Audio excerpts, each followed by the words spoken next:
I'm here with Abu and Sandeep. We're at Radio Days in beautiful Munich. Now, you're with NRK, the public service broadcaster. That's right. That's right. That's it. Thanks for coming, guys. And you have this show and this podcast that kind of pushes the boundaries. It's called With All Due Respect. Yeah. But is it possible with a traditional kind of old school public broadcaster to be edgy and not PC?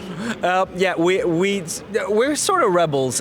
We do get some like directives from NRK that we just politely ignore. Yeah. But they've been very supportive when it comes to like standing in a few storms, because we're not that politically correct, and we sometimes overstep boundaries, and we do that in our show a lot. But we always like have the possibility to check each other, because we're 5 people in the podcast, you know. Yeah. So if one person says something ridiculous, we're 4 people that can sort of balance it out. And Okay. But Because Abu, and sorry to cut across you, you were recently at the gym, and on the podcast you talked about a man who was puffing and making all sorts of sounds. Yeah, he was puffing like I told on the radio like he was. I thought he was on coke and just working out, and it was really annoying. And I went to the receptionist and said like, "Hey, it's a guy downstairs. He's making a lot of noise."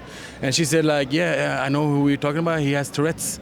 Tourette's syndrome. Yeah. So and he told this story on the radio, and a lot of people didn't sort of didn't interpret it as you making fun of your own stupidity. Yeah, I made fun of myself for being a dumbass who didn't like check that first. But the person who I was talking about listened to this show. Yes. And he outed himself out. Yeah. So people were trying to get me cancelled. Yeah. So how do you survive in a place where people get cancelled for much less than that? Yeah, because we know I didn't do nothing wrong. I didn't name him. I didn't say anything bad about him as a person. I was saying bad things about me. Yeah.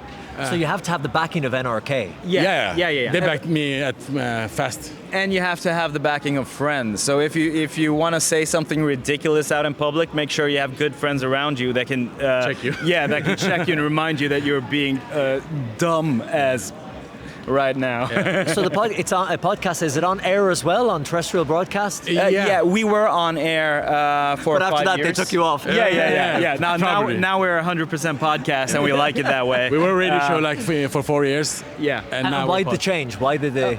It suits us better. Yeah. It's more authentic when you make a show as a podcast. We made a live radio show and cut it into a podcast, and it sort of like falls in between two. Because you can talk for like 4 minutes and then have songs and then have 4 minutes. Now we can talk for 40 minutes. Yeah. Did it lose its flow a bit when it was cut to radio? Because it has to match that format. It did, because you get into like the thick of the conversation maybe 6 minutes in, but the radio station wants you to talk for 4 minutes. Yeah. So those breaks, they can be healthy for a short while, but they can also like sort of like ruin the conversation.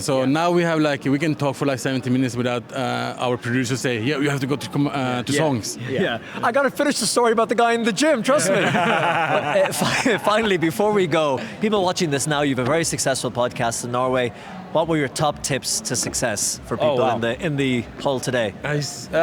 So stupid as like be who you are, like don't change who you are. 110% yourself. Yeah. No, but don't get too caught up in a target audience, like a very sort of abstract target audience. Yeah, it has to be authentic. Try to figure out what your reach is and sort of go. We didn't know who our audience were until we had live shows.